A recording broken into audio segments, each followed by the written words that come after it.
Olá, seja muito bem-vindo ao Congresso Nacional Apologético Pastor Natanael Rinaldi. Estamos na nossa 15ª edição e infelizmente por conta da pandemia do Covid-19, esse ano nós estaremos realizando o nosso congresso de maneira online através do YouTube e através do Facebook. Eu sou o diácono Lucas Rinaldi e estarei com você palestrando sobre apologia e as redes sociais. Podemos dizer também apologética e as redes sociais. Bom, antes de darmos início à nossa palestra, eu gostaria de agradecer a Deus por essa oportunidade, dizer que eu me sinto muito honrado em fazer parte desse time de palestrantes tão renomados, homens tão estudados, tão relevantes na fé cristã. Mas a minha oração é que o Senhor use a minha vida, que eu seja um instrumento nas mãos do Espírito Santo para que o Senhor fale ao seu coração através desse vídeo. Amém? Minha oração também e meu agradecimento à igreja a qual eu congrego, à igreja a qual eu sirvo, que me acolheu, que me ensina, que me exorta. Agradecer o meu pastor também, pastor Natanael Rinaldi Filho, agradecer a minha esposa Daniela Rinaldi por todo o apoio, por todo o suporte, por o seu amor pela minha vida e pelo amor ao chamado de Jesus também para as nossas vidas, e também agradecer a galera do Conexão Jovem a qual nós temos liderado há alguns meses, dizer que nós vamos juntos viver coisas poderosas em nome de Jesus. Bom, dada as referências iniciais, dada a abertura inicial aqui do nosso congresso, eu gostaria de fazer uma oração, juntos orarmos por esse congresso, por essa mensagem e por nossas vidas também. E pela vida de todos aqueles que vão assistir esse vídeo. Que a palavra, a verdade de Jesus possa ser alcançada nesses corações. Pai, nós te louvamos em nome de Jesus. E nessa hora nós damos abertura, damos início a mais um Congresso Nacional Apologético Pastor Natanael Rinaldi. Utilizando a sua frase que dizia que nessas palestras, nesse seminário, nós possamos fazer nós possamos fazer pela verdade o que as seitas têm feito pela mentira. Pai, em nome de Jesus, usa as nossas vidas, usa as nossas vozes, as nossas bocas, para que o Teu Evangelho seja anunciado, para que pessoas saiam do engodo das heresias, que as pessoas saiam dessas mentiras que muitos têm anunciado. E que Teu nome seja sempre exaltado e glorificado acima de tudo e todos. Em nome de Jesus nós agradecemos. Amém. Bom, o tema que foi proposto, e com muito orgulho eu quero aqui compartilhar com você, é a apologia e as redes sociais. Apologética e as redes sociais. E para a gente dar início, eu quero falar um pouco sobre o que é as redes sociais. Bom, desde a década de 90, com a origem da internet, a conexão entre as pessoas ela acabou ficando mais fácil. E com o aprimoramento dessa tecnologia de informação, surgiram então o que a gente conhece hoje como rede social. A rede social ela é uma estrutura que interrelaciona empresas ou pessoas que estão conectadas pelas mais diversas relações, seja empresarial, seja familiar, seja de amizade, cada qual se relaciona então com as suas preferências e de acordo com as suas particularidades.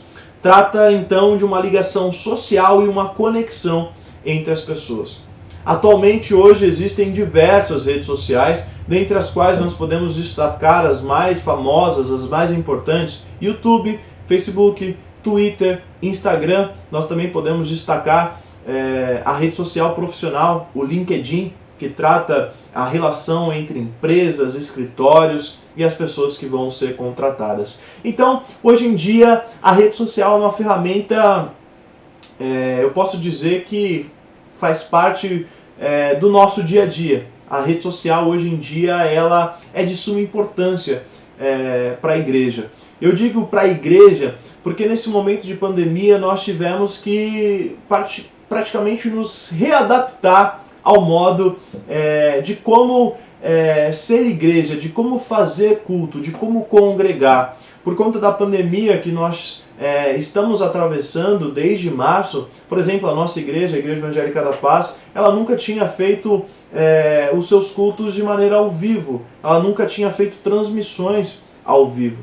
E através dessa pandemia, a gente viu o crescimento que teve as nossas páginas na internet através dos conteúdos que a gente postava, através dos cultos. A nossa igreja teve culto todos os dias, de manhã e à noite. Seja estudo bíblico, seja momento de louvor, seja momento de oração, seja os cultos normais que existiam na igreja.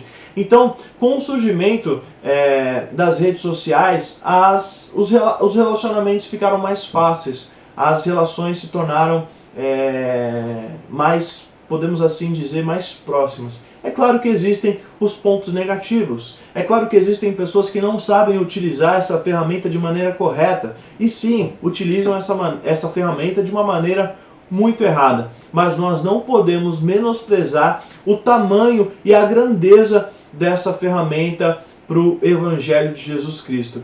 Sabendo usar e usando de maneira correta, as redes sociais são um grande aliado para anunciar o Evangelho de Jesus Cristo. Bom, trazendo esse panorama um pouco das redes sociais, como elas surgiram e a diferença que elas têm feito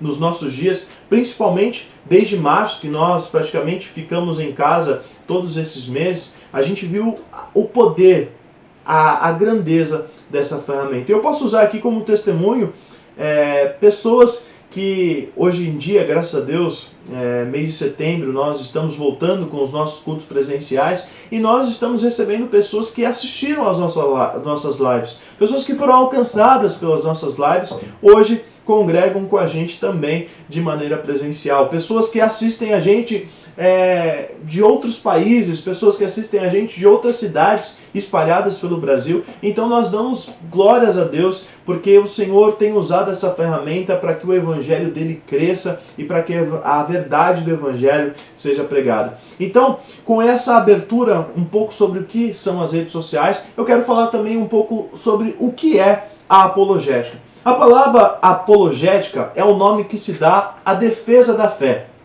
Isso significa mostrar a verdade da Bíblia, mostrar a verdade e a validade da Bíblia e da fé em Jesus através de vários tipos de argumentos. Sempre que alguém explica por que crer em Jesus, ele está fazendo a apologética, ele está defendendo aquilo que ele acredita, de maneira mais ou menos simples, nós podemos assim dizer.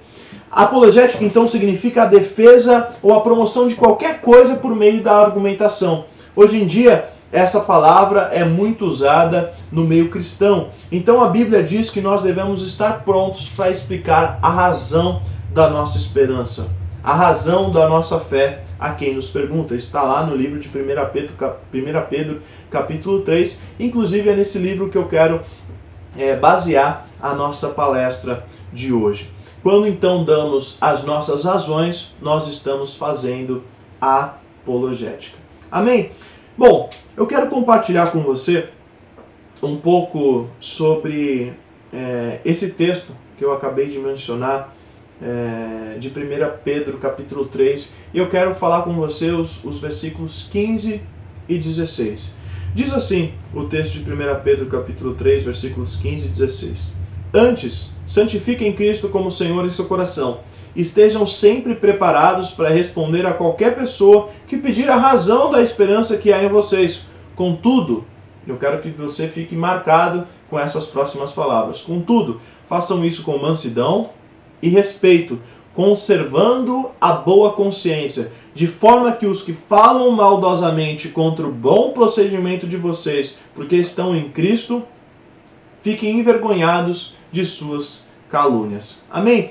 O verso bíblico mais estudado sobre o uso do termo apologia, apologética no Novo Testamento é esse texto que a gente acabou de ler de 1 Pedro 3, 15 e 16. De acordo com o teólogo francês Bernard Seboué, esse verso ele apresenta qual será futuramente a missão da apologética cristã.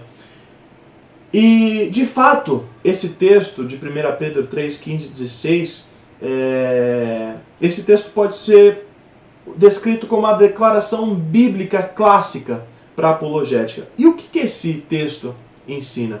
Então, a gente vai estudar um pouco sobre esse texto no nosso vídeo e na nossa palestra de hoje.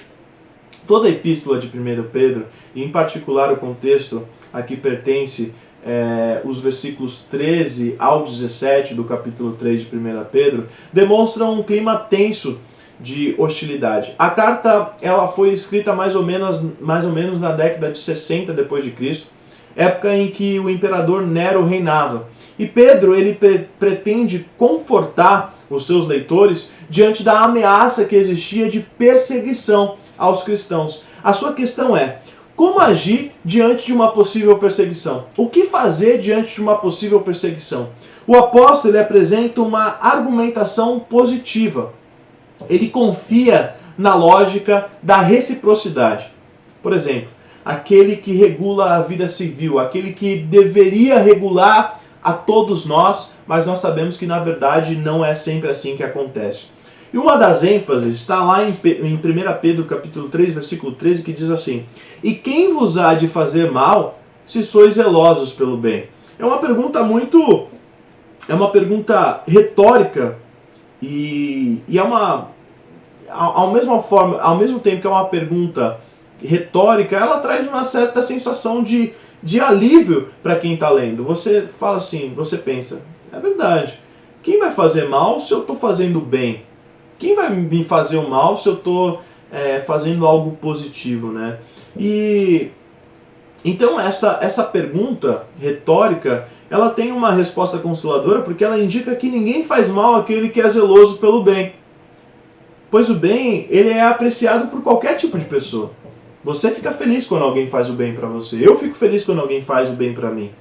No entanto, Pedro, entendido de como são imprevisíveis os atos dos seres humanos em algumas situações, ele prepara os leitores para o caso da lógica da reciprocidade não acontecer. Por exemplo, ele foi testemunha ocular dos sofrimentos de Jesus Cristo.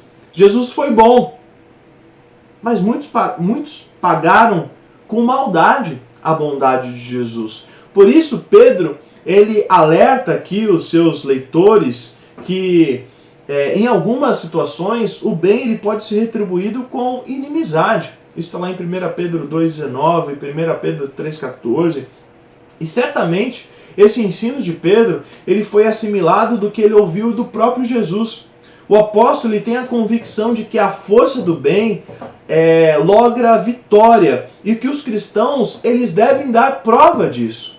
A conclusão do texto ele consolida essa ideia de Pedro. Não é verdade? Em 1 Pedro capítulo 3, 17 diz assim: pois será melhor que sofrais, se essa é a vontade de Deus, por praticares o bem, do que praticando o mal. Eu vou repetir. Pois será melhor que sofrais, se essa é a vontade de Deus, por praticares o bem, do que praticando o mal. É nesse contexto, então, que o livro de 1 Pedro capítulo 3, ele registra a sua carta. Então lá em 1 Pedro capítulo 3, versículo 15, a gente lê assim: antes santificai a Cristo Senhor em vossos corações.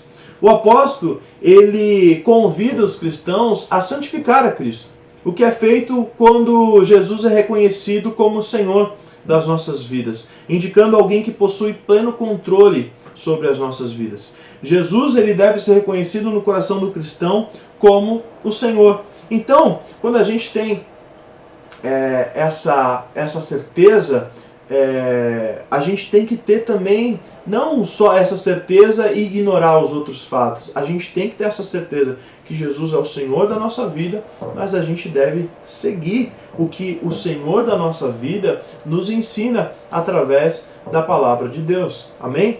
Então, eu quero compartilhar com você, baseado nesse texto de 1 Pedro 3, 15 e 16, aquilo que a gente deve aplicar como a defesa da nossa fé. Como defender a nossa fé. Eu posso fazer um tópico aqui e perguntar para você, como a gente deve defender a nossa fé? E eu respondo para você, a apologética ela deve ser feita com mansidão, respeito e diálogo. A pergunta central que eu quero deixar aqui para você, para a gente pensar é, de que maneira defender a fé? E a gente vai tomar como referência as palavras do apóstolo Paulo em 1 Pedro 3,16, a parte A, que diz assim, contudo, façam isso com mansidão e façam isso com respeito, conservando a boa consciência. Nos dias de hoje, percebe nas redes sociais muitos tipos de debates. Eles aumentaram hoje em dia por conta da pandemia. Hoje a gente está praticamente direto nas redes sociais por conta do hashtag Fica em Casa. A gente teve que passar muito tempo em casa e com certeza acabou que o nosso tempo nas redes sociais aumentou. E percebe-se então nas redes sociais, eu acabei percebendo nas redes sociais, muitos debates entre correntes cristãs ou entre os próprios cristãos ou entre os não cristãos ou aqueles que defendem uma coisa e aqueles que defendem outras coisas. Infelizmente, na sua grande maioria, o que a gente pode mais observar nesses debates, nesses casos, deselegâncias como ofensas pessoais ou termos que não cabem em debates.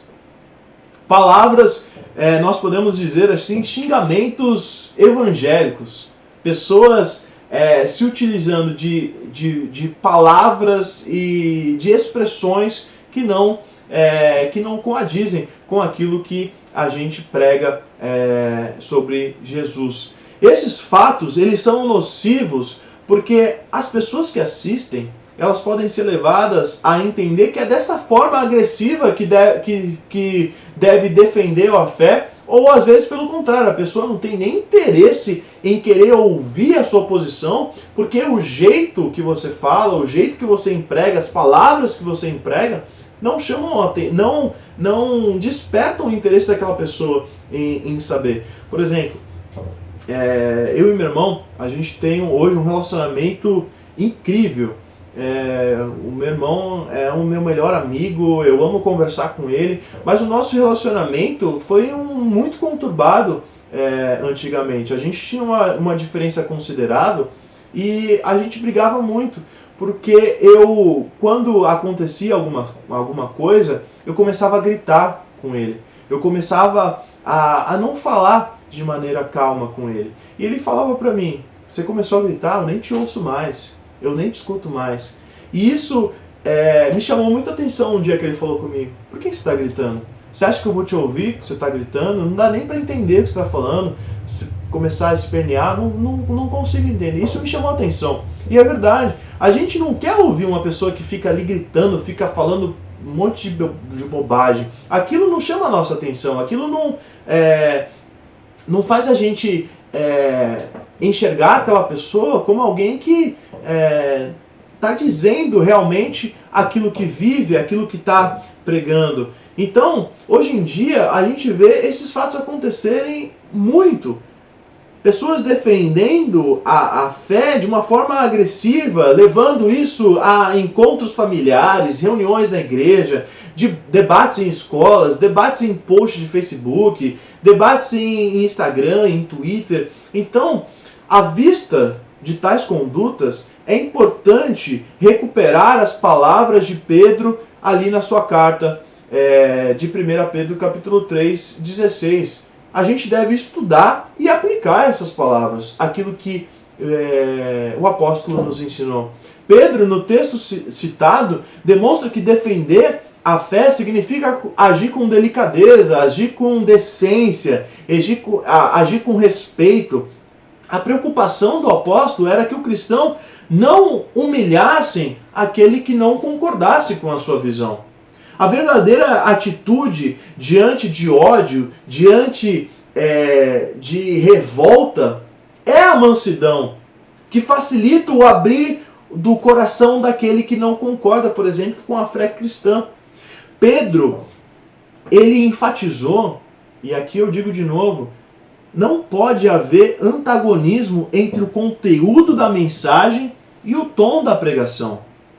Por exemplo, a gente quer que as pessoas saiam da mentira, saiam do engodo das heresias. A gente quer ensinar que Jesus é o caminho, a verdade e a vida, e ninguém vem ao Pai se não for por Ele. Mas a forma que a gente ensina essa mensagem, a primeira coisa que a gente deve atentar é a forma que nós mesmos estamos vivendo quando nós proclamamos isso que nós pregamos. Por exemplo, do que adianta eu pregar sobre um assunto e eu não viver esse assunto? O que adianta eu pregar sobre esse assunto e alguém me ver fazendo o contrário daquilo que eu estou pregando? Não adianta nada. Não chama aquela pessoa vai olhar para você e dizer: nossa, domingo você está pregando isso, domingo você está ensinando isso, e na segunda-feira você está fazendo assim, eu estou vendo você fazendo o contrário daquilo que você está pregando. Então, Pedro ele enfatiza aqui que não deve haver antagonismo entre o conteúdo da mensagem e o tom da pregação. O teólogo britânico Alistair McGrath, eu acho que está escrito certo, ele disse algo muito importante que quando eu estava estudando e eu li, eu achei incrível essa frase.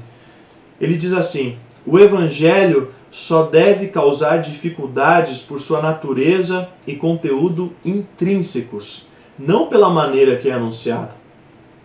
O evangelho só deve causar dificuldades por sua natureza e conteúdos intrínsecos, e não pela maneira em que ele é anunciado.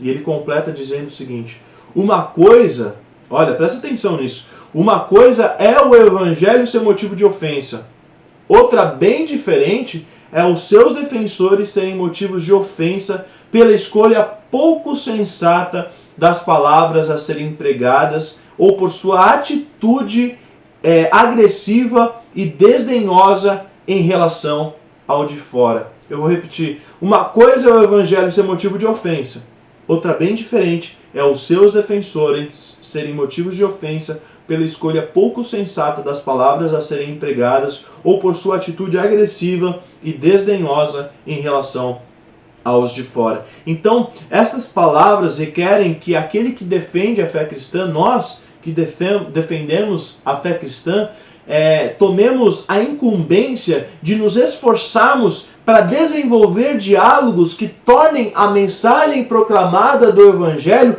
mais próxima das pessoas, para que as pessoas possam entender. O caminho do diálogo ele é alcançado pelo ponto comum que há entre cada ser humano. Por exemplo, nós que professamos a fé cristã e outra pessoa que, por exemplo, está envolvida em uma seita, envolvida em uma heresia. O caminho do diálogo ele é alcançado pelo ponto comum que há entre cada ser humano. O que cada ser humano busca? A busca pela verdade. E nós estamos hoje aqui na verdade de Cristo. O ponto comum entre cada ser humano, então, é essa busca pela verdade. Então, nós sabemos que Jesus é o caminho, a verdade e a vida. Então, se nós queremos explicar, nós queremos ensinar, nós queremos alertar as pessoas, nós precisamos mostrar para essas pessoas que a busca pela verdade, nós precisamos desenvolver esse diálogo de forma que a mensagem proclamada se aproxime para aquela pessoa que está ouvindo aquela mensagem. Amém? Então, o ser humano tem o desejo de defender o que confia ser a verdade. Esta defesa era denominada pelos gregos, então, apologia. Então, para nós, a apologia ela é necessária para expor a razão da esperança que há no conteúdo da fé. No Novo Testamento, por exemplo, o apóstolo Pedro trouxe em um verso da Escritura uma diretriz importante para o modo de defender a fé. Ele afirma que a defesa da fé ela deve ser realizada com mansidão e respeito. À luz do que se observa, essas qualidades da apologia cristã, elas não podem ser deixadas de lado. Elas não podem ser esquecidas. A gente hoje precisa é necessário recordarmos no debate cristão atual essas palavras: respeito e mansidão. O debate ele é constante, o debate ele sempre vai existir. E o cristão ele tem esse papel. O cristão tem algo a dizer às demais pessoas. Sim, nós carregamos o Evangelho de Jesus, nós temos as boas novas de salvação. Então, o cristão que está interessado em afirmar as boas novas de Jesus, a verdade que há em Jesus, a verdade que pode e que transforma, essa verdade ela deve ser anunciada com ética, mansidão e respeito. E eu tenho certeza que este é o itinerário para que tenhamos um futuro melhor, o qual é garantido para aqueles que buscam paz e comunhão com o próximo. Eu termino essa palestra, esse vídeo sobre apologia e as redes sociais, trazendo um exemplo do nosso próprio saudoso pastor Nathanael Rinaldi. O saudoso pastor Nathanael Rinaldi, ele que foi um dos maiores apologetas da nossa geração, ele tinha diversos artigos, ele tinha diversos estudos sobre as mais variadas seitas. Ele era um exímio apologista. Ele defendia a sua fé como ninguém. E em determinado momento, você pode encontrar, por exemplo, nas redes sociais, pesquisando o nome dele, fotografias zombando da sua cara, ou termos como Satanael, por exemplo. Mas nunca, em nenhum momento, em nenhum debate, você viu o pastor Nathanael Rinaldi, ou a gente pôde ver o pastor Nathanael Rinaldi menosprezando, zombando ou atacando as pessoas com quem ele debatia e com quem ele expunha a verdade. Que esse exemplo e que isso que está contido aqui no livro de 1 Pedro, capítulo 3, versículos 15 e 16, possa ficar marcado em nossos corações e nas nossas vidas. Antes, santifiquem Cristo como Senhor em seu coração. Estejam preparados para responder a qualquer pessoa que pedir a razão da esperança que há em vocês. Contudo, façam isso com mansidão e respeito, conservando boa consciência, de forma que os que falam maldosamente contra o bom procedimento de vocês, porque estão em Cristo, fiquem envergonhados de suas calúnias. E eu quero terminar essa mensagem dizendo o que o teólogo britânico Alistair McGregor disse. Uma coisa é o evangelho ser motivo de ofensa, outra bem diferente é os seus defensores serem motivo de ofensa pela escolha pouco sensata das palavras a serem empregadas ou por sua atitude agressiva e desdenhada em relação aos de fora. Então, que nesse período que a gente está mais próximo das redes sociais e nesse período que sempre nós vamos defender a nossa fé em Jesus, nós possamos ter ética, mansidão e respeito para que o Evangelho de Cristo não seja envergonhado e que através das nossas vidas muitos possam conhecer essa verdade que liberta. Que Deus te abençoe em nome de Jesus, que esse vídeo, essa palestra possa ter acrescentado na sua vida e eu oro para que Deus abençoe você e a sua casa em nome de Jesus. Eu espero você numa próxima, que Deus abençoe e um bom seminário para você. Até mais!